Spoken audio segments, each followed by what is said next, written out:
Olá, sejam muito bem-vindos a mais um podcast Segredos de Justiça, onde o mundo jurídico vira resenha.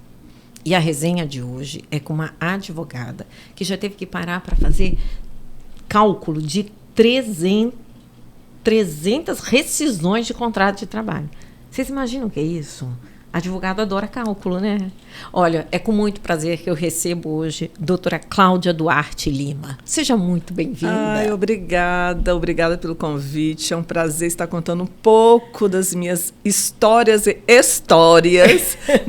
Que não são poucas, são muito engraçadas. A gente vai ter que resumir um pouco, né? Porque são mais de 30 anos de advocacia, então você já imaginou o quanto de histórias que nós temos a falar. Não, tem muitas histórias, vai ser pouco tempo, porque eu tinha que fazer vários episódios, né? Episódio 1, 2, 3, 10. Que legal. Mas vamos começar, por que você optou pela carreira de advogada? Por que o direito na sua vida? Bom, inicialmente eu não iria fazer direito, porque minha mãe tinha horror a advogado. Então, algum motivo especial? Eu não gostava. Tipo, se não gostava, eu não gosto. Nunca que eu vou querer ter um filho, naquela época falava filho homem, advogado. E eu muito quietinha, vou fazer odontologia. E lá fui eu para fazer o vestibular na UFES. E todo mundo esperando o resultado. Eu fiz aquele teste, né, para ver o que eu ia ser. Não, deu marketing, advocacia e deu odontologia. Aí eu optei por odontologia. E nisso, eu não fiz odontologia. Eu fiz escondido direito. Olha! E o resultado do vestibular era através do rádiozinho. Uhum. Ou então você ia lá na Gazeta ou Tribuna, não lembro mais qual era. E saía aquele número. Exato. Aí meu irmão mais velho foi lá no jornal, olhou nada. Aí meu pai ficou deprimido. Minha mãe chorando. E eu quietinha, estava comendo caranguejinho. Aí resultado, direito. Aí eu... quietinha, mamãe. Agora não adianta ficar ouvindo, porque a menina não passou. Aí eu quietinha, quando falou Cláudia Suê, eu dei um pulo da cadeira, porque não é possível alguém ser Cláudia Sueli. Era muita coincidência ter outra Cláudia Sueli naquela época. Bom, e você fez direito? Eu fiz. Aí papai, graças a Deus, minha filha, não importa o que você fez, importa que você passou numa faculdade federal, isso que é importante, vai estudar. E aí eu comecei a fazer direito na UFES. Só que parei para fazer intercâmbio em Paris. Olha! Aí fui morar em Paris. Ia ficar 6 meses. Só que nesses 6 meses eu me apaixonei por Paris e difícil não se apaixonar por Paris, né, gente? Então, eu comecei a fazer direito em Paris. Nossa, você estudou direito em Paris? Comecei a fazer, fiz prova na Sorbonne, passei na primeira etapa, na segunda não. E depois eu fui para Paris 6, que era uma outra universidade, pública também, né, de Paris.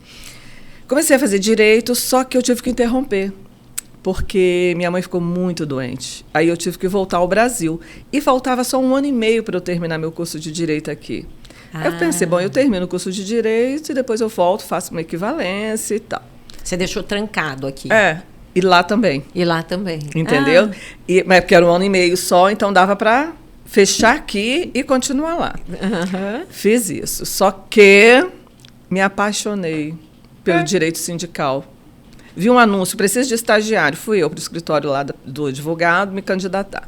Você sabe o que é direito obreiro? Eu disse, não. Você sabe o que é isso? Não. Então, tudo que ele me perguntava eu não sabia, porque eu não tinha feito ainda direito de trabalho. Direito de trabalho, antigamente, eram nos dois últimos anos. Eu não tinha feito, eu não sabia absolutamente nada que ele me perguntava. Eu disse, eu vou embora, coitado, que vergonha, esse moço não vai querer me ver nunca mais. Joaquim Silva, lembra? Aí estava na rua com a minha mãe, olha, companheira, segunda-feira você começa, enlouqueceu. É louco. Esse é mais doido do que eu, porque eu fui ousada em ir. Ele foi ousado em me contratar. Aí comecei com o direito sindical lá, depois fui para os sindicatos metalúrgicos como assistente jurídica. E aí começou a minha saga das rescisões.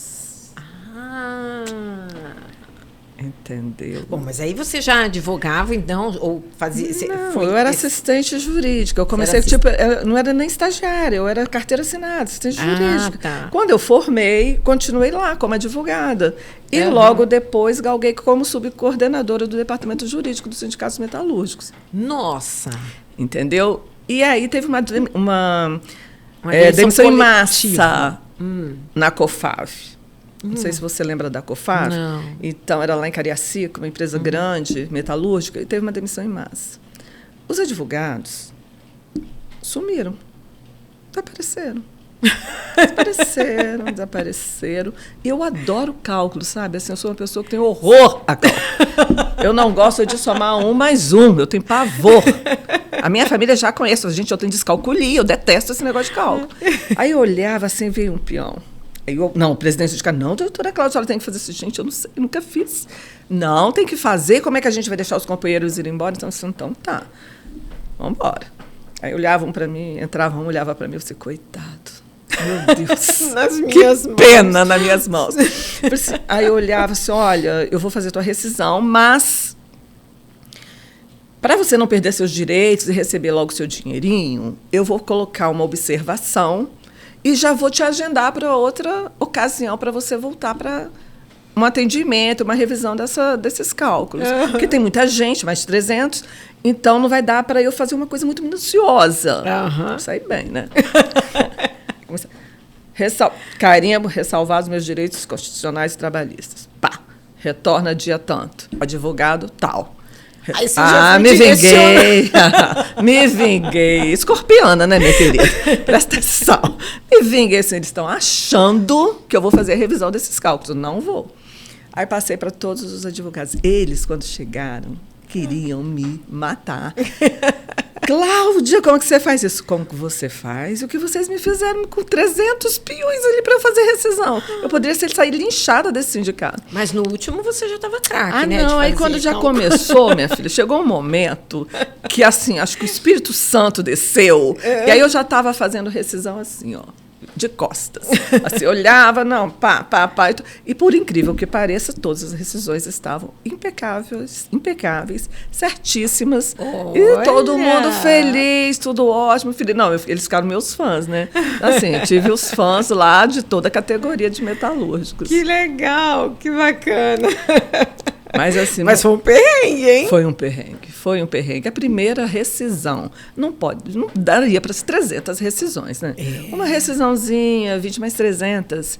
E aquele sindicato lá em Cariacica, todo mundo, não tinha ar-condicionado no local. E eu nervosa, pingava. E tinha que mostrar assim, nossa, sou eu, a soberana, maravilhosa, sabendo tudo. Foi complicado. Nossa. Bom, mas aí você pegou uma experiência incrível de rescisão, muito grande de rescisão. Foi daí que eu fui ser subcoordenadora. Entendeu? Ainda melhorei o cargo. Ainda melhorou. E daí eu fui seguindo na área metalúrgica, fui a Cuba, nos sindicatos metalúrgicos de Cuba. Olha, que legal. Visitei os sindicatos, o Partido Jovem Comunista, que minha mãe quase me matou também. Mas assim, eu tive muitas experiências interessantes durante a advocacia. E eu nunca me parei nunca fui só advogada trabalhista. Sim. Né? Depois eu mudei de área. Você foi para que área? Direito do consumidor. Que é outra área fantástica, né? Gostosa de trabalhar. Aí fui para a área de Direito do Consumidor, fui diretora do PROCON Municipal de Vitória. Você foi diretora do PROCON? Gente, tem história. Pera lá. Então vamos contar agora as histórias de consumidor. Vamos lá. As histórias que mais te marcaram, assim, que te chamaram a atenção. Olha, tiveram várias. E como diretora Uma de delas PROCON, foi no PROCON Municipal. E aí eu recebi uns alunos do diretório acadêmico da UFES. Porque tinha uma lei da meia entrada. E um tal vereador, que não posso citar nomes, ele queria que as carteiras fossem só confeccionadas pela Uni. Né? E a lei dizia, pela Uni, diretórios e também por diretórios estudantis. E ele não aceitava. Ele dizia que era só pela Uni. E aí eu contestei, fiz um parecer, eles me pediram um parecer, eu contestei, fiz o parecer, que poderia também. Não concordou, fui professor de português, pedi um parecer de um professor de português. Juntei. Aí o prefeito me chama. Não, doutora Cláudia, isso, deixa eu falar. Eu sou técnica, não sou política.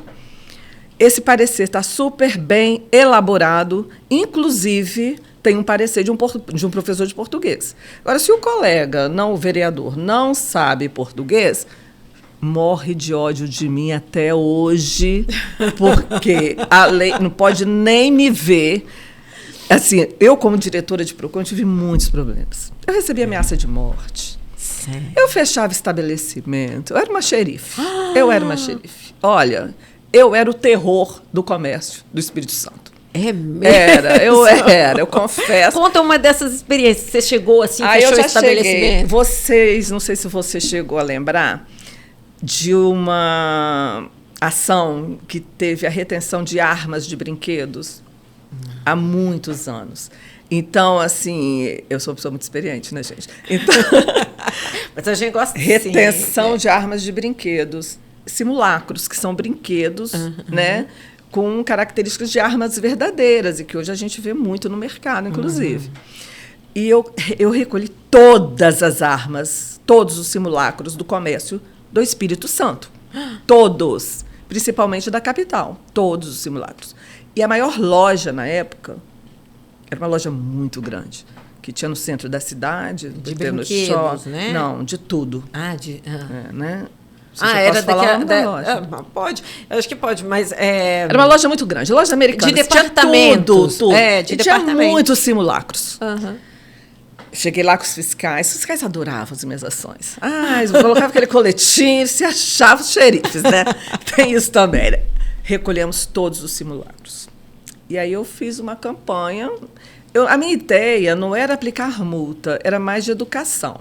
Então, eu fazia os autos de infração, não cumpria. Quando não cumpria, não tinha jeito, aí eu aplicava a multa. Sim. E nessa loja americana, eu fiz uma contrapropaganda. Então, eles tiveram que fazer uma ação. Eu fiz o que eu queria, nem de brinquedo dei armas a seus filhos.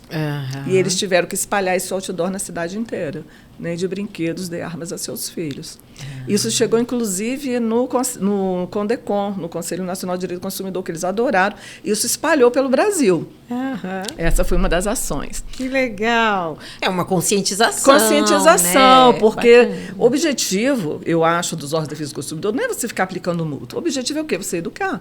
Exato. Né? Educar tanto o consumidor quanto o fornecedor, porque Exatamente. A gente também tem que tomar muito cuidado com isso, porque, veja bem, os órgãos de defesa do consumidor, a legislação ela é muito clara.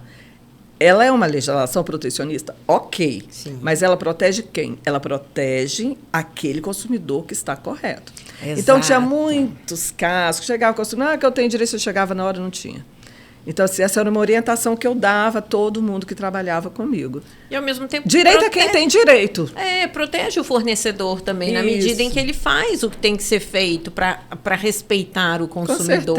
Com certeza. Aí tinha muita confusão também junto com o posto de gasolina, né? Numa coisa que era uma área, assim, terrível. É mesmo? Tinha, assim, uma coisa, não convide a mesma mesa, doutora Cláudia, o presidente da época do Sindipostos, porque não dava certo. Porque eu também saí em diligência e fechava a porção de postos, lacrava tudo. Tudo estava errado, eu não conseguia ver nada errado. Até hoje, eu não consigo, me dá uma coceira, um negócio, e eu tenho que fazer.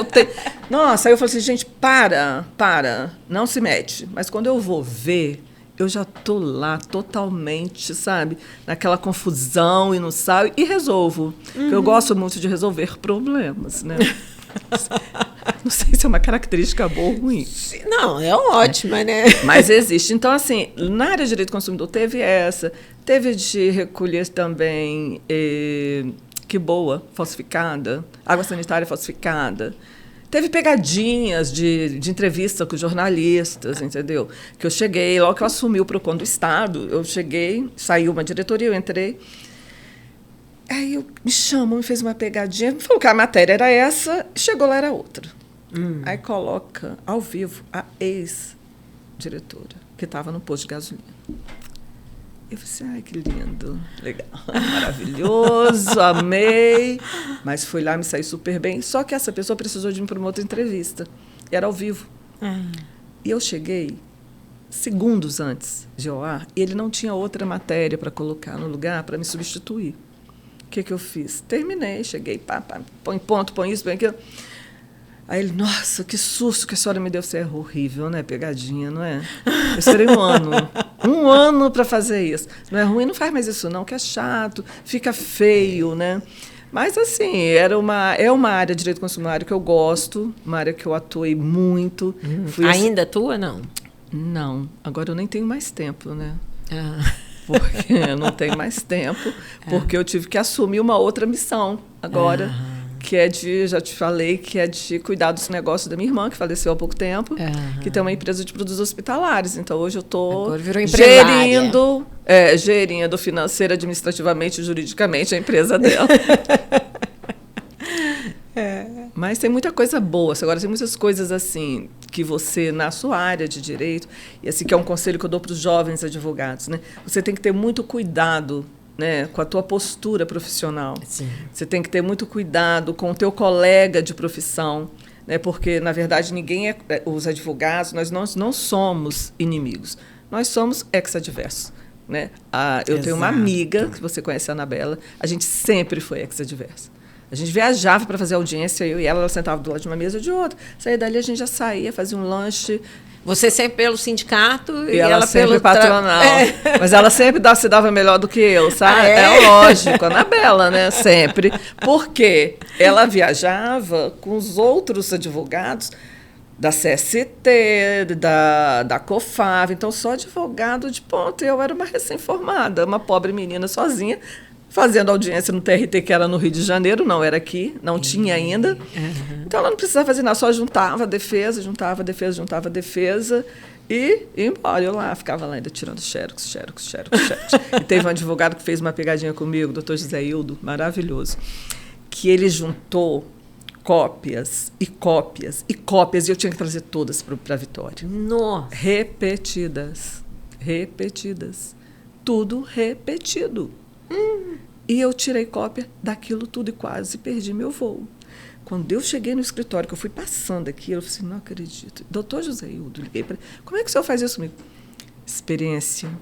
Da próxima vez, você, antes de tirar xerox, tomar qualquer decisão no processo, você tem que folhear o processo para ver. Nunca mais eu tirei cópia de processo, sem olhar página por página. Eu prefiro perder o voo do que cometer esse ato de novo. Então, são coisas assim, que a gente aprende com pessoas mais velhas, que eu acho que isso hoje falta muito nos jovens advogados. Eles não procuram os advogados mais velhos. Né? Não. Para ter uma aprendizagem. A internet.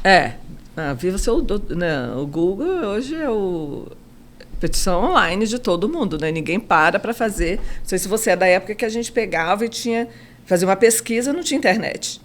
Não tinha internet, era máquina. PC500, pegou o PC500? Eu peguei a máquina, disquete, inclusive. Né? O disquete, aquele que quando você fazia tudo, perdia tudo. Exato. Porque não tinha nada, porque se você não gravasse, você perdia. E aí eram vários livros. Hoje você não tem, né? Aquele hábito de pegar livro para ler. Admito que nem eu mais tenho, né? Porque hoje as coisas são mais rápidas, né?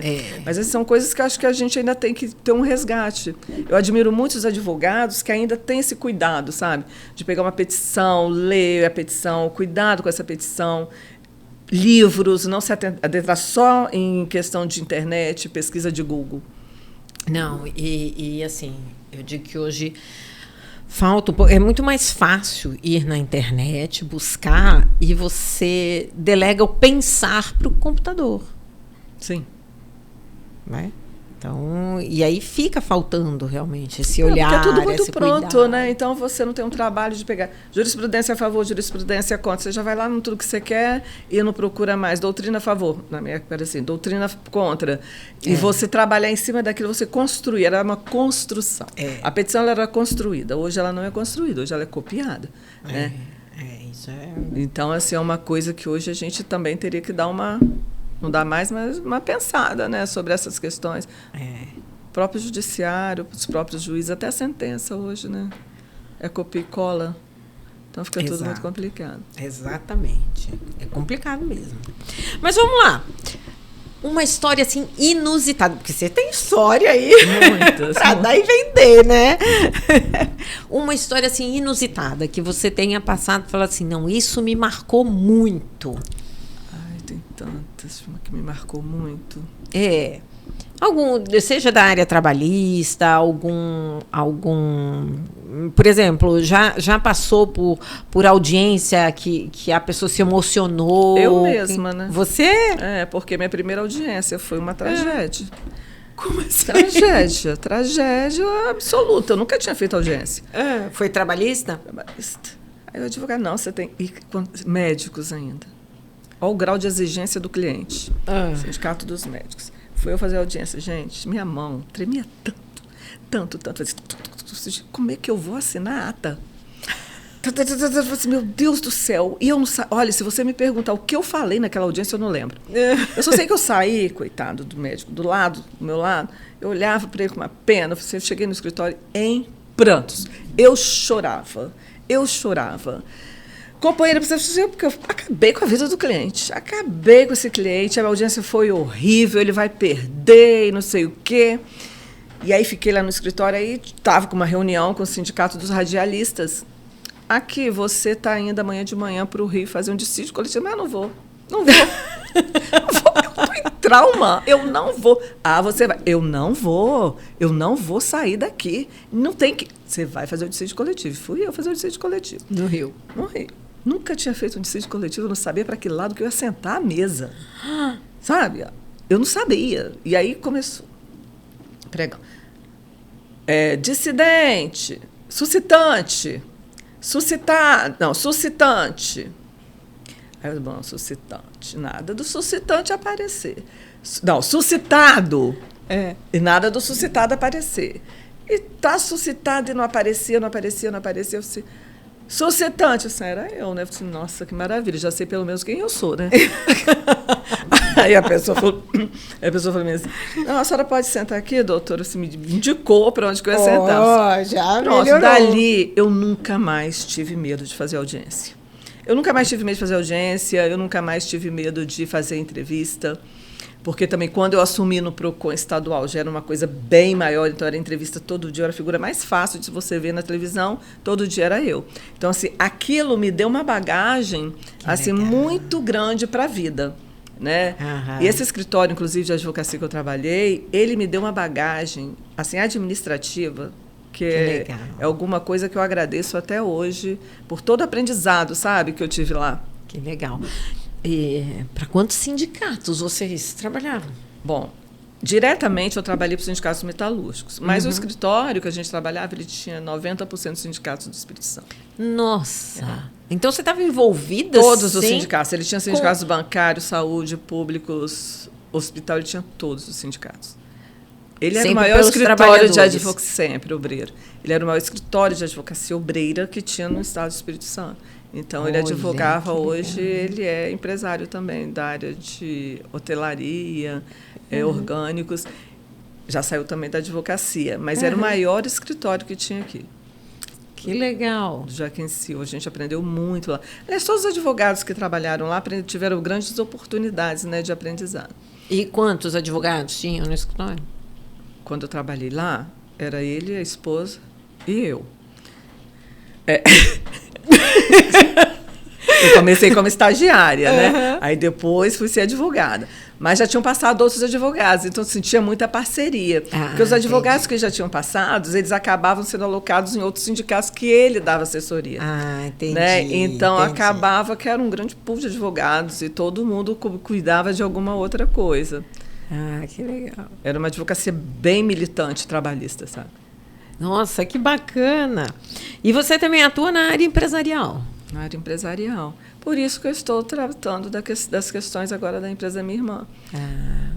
Mas empresarial eu fiz muito pouco, né? Eu trabalhei mesmo, assim, muito, fui na trabalhista e na sindical. E fiz também racial. Que eu tenho uma parceria racial, eu tenho uma parceria com o doutor Edio Silva, não sei se você já ouviu falar, um grande advogado no Brasil. Isso. E a gente faz algumas parcerias. Então, quando ele precisa de advogado aqui no Espírito Santo, eu atuo para ele. Conta um caso para gente. Tem um caso...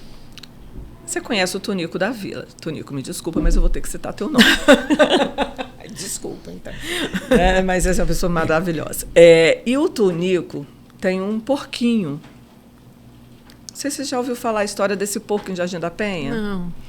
E esse porquinho estava passeando com a esposa dele na rua, Jardim da Penha. E um indivíduo começou a agredir verbalmente a esposa dele por causa do porco. É um porquinho de estimação. É Soma o nome dele. E esse porquinho, ele anda Jardim da Penha, ele é super conhecido no Jardim da Penha. Todo mundo conhece ele. É Soba. Todo mundo conhece o Soba. É um animal de estimação. De estimação. Mas só que o cara começou a implicar com o porco.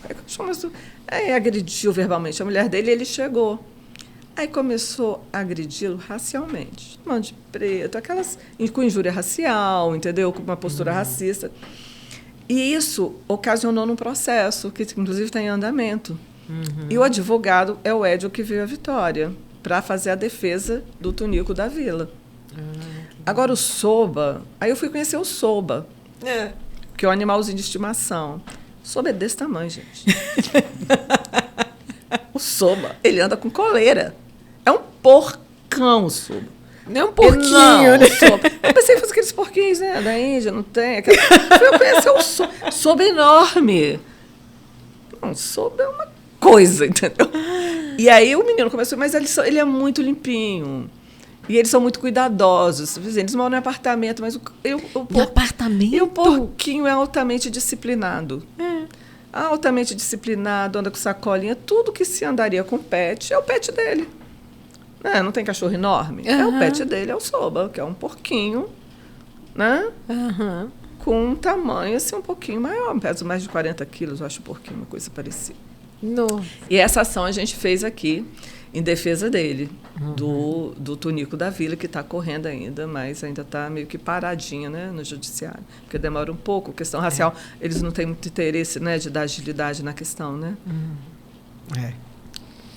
E na OAB, você já foi secretária-geral da Comissão da Mulher? Já fui secretária-geral da Comissão da Mulher, já fui secretária adjunta.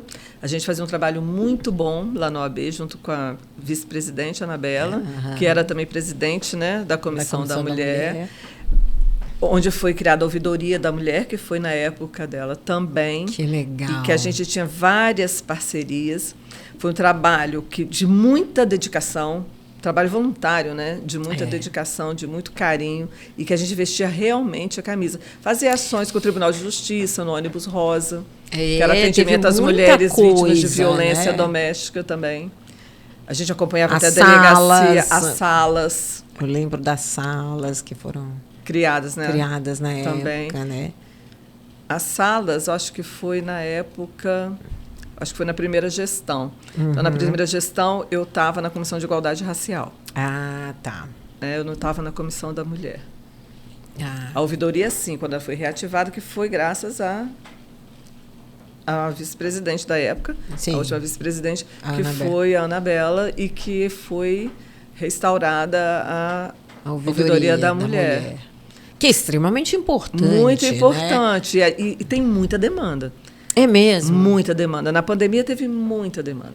E a gente vê como as colegas advogadas, né, sofreram na pandemia. É mesmo? Conta aí um caso que marcou, assim.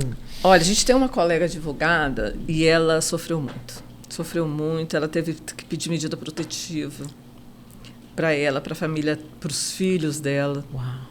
Entendeu? E foi acompanhada por psicólogo, foi acompanhada por assistente social e é até hoje acompanhada por psicólogo e assistente social. É mesmo? E tem mais quem? Teve uma outra também que foi vítima, essa aí foi vítima de um policial, na verdade. E ela apanhou muito. Ela tinha uma relação estável com esse policial e apanhou muito também. E a gente também interferiu nessa... A grande maioria da demanda é de violência doméstica. E a gente estava com palestras, conscientização. E a gente vê também essa violência doméstica, ela é uma coisa tão louca, né? Que ela está tão próxima, gente. E você só consegue enxergar quando você está trabalhando com isso, sabe? Que aí você já tem uma outra visão. E aí você já enxerga a violência doméstica na fala, você já enxerga em tudo. É um assunto bastante delicado, né? Porque é uma linha muito tênue do que pode se caracterizar ou não uma violência. É para você ter... Porque às vezes é o que você falou, na fala, na conversa. Às vezes conversa, você não precisa ter uma agressão física. Não é mas física, ela é patrimonial, ela é psicológica, Exato. sabe? Então, assim, tem várias formas. E tem todo um começo, né? A gente fez lá, a gente chama violentômetro. Que é o violentômetro, ele indica, né? É um indicador. Quando começa a violência doméstica. É uma palavrinha sem graça, uma piadinha, um tapinha. Aí começa com empurrão, te proíba sair, te proíba vestir tal roupa. Não, você não pode usar teu dinheiro nisso, você tem que usar nisso, me dá aqui teu dinheiro. O patrimônio é conjunto, mas o meu é dele, mas o dele não é meu, entendeu? Entendi. Então, assim, tem várias formas. E é isso que as mulheres têm que entender. E essa questão, ela tem que começar, da base. Porque não adianta também hoje a gente vir pegar uma mulher já feita, já sofrida, porque ali é um outro trabalho.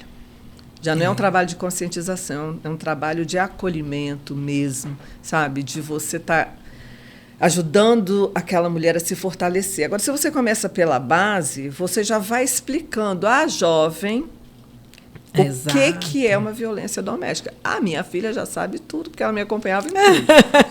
Tudo. Ela, não faça isso que é violência. Mãe, violência doméstica. Exatamente, minha filha, não pode. Nem brincadeira se admite. Né, Gabi? Então, assim, nem brincadeira se admite. E eu fico de olho no meu filho, como ele trata a namorada. É isso que eu ia falar. Meu sobrinho, como trata a namorada. A educação do homem também. Muito importante. Não muito adianta importante. Você educar só a menina. Primeiro, você tem que educar os filhos. Menina, meninos. E não importa se é teu filho, é teu sobrinho, teu vizinho. Acho que onde que a gente está, na nossa comunidade, a gente tem que estar repassando informações. Eu ando... E a informação é muito fácil, gente. Fácil, não fácil. É mostrar para a menina o que é uma violência. Não se deixe agredir, sabe? Se posicione, né? Ocupe o seu espaço. Se respeite e se faça respeitar. Esse se faça respeitar é o quê? É você impor mesmo. Olha, aqui é meu lugar, é meu espaço. Então, aqui você não tem espaço, sabe? Bacana isso. E isso não é ser agressiva, né? Que também tem isso, né? Que nós mulheres, quando nós tomamos essa postura, as pessoas já acham, nossa, que mulher agressiva, mandona, que mulher é isso. Não, nós simplesmente estamos ocupando o nosso espaço. Ocupando o espaço, exatamente. Ai, olha, nós falamos no início, né? Dava para fazer uns 20 episódios aqui com a doutora Cláudia. Mas, agora a gente entra num bate-pronto, assim, rapidinho. Justiça é? Verdade. Um livro. Eu gosto muito que eu estou lendo hoje, Mentiras que os Homens Contam para as Mulheres. Nossa, esse tem tudo a ver com o que nós estamos falando. Ganhei de aniversário de uma grande amiga. Um jurista. Edio Silva. Se não fosse advogada, seria? Eu acho que eu seria, e sou também, chefe de cozinha. Gente, essa mulher cozinha, já provei, viu? Maravilhosamente bem. Cláudia, muito obrigada. Por ter vindo aqui, por toda a caminhada que a gente se encontra tanto aí, em tantas vezes aí que a gente caminha juntos. Muito obrigada.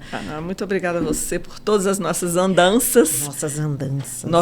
Troca de conhecimentos, né? Um grande prazer sempre estar com você, pela sua energia, pela tua sabedoria.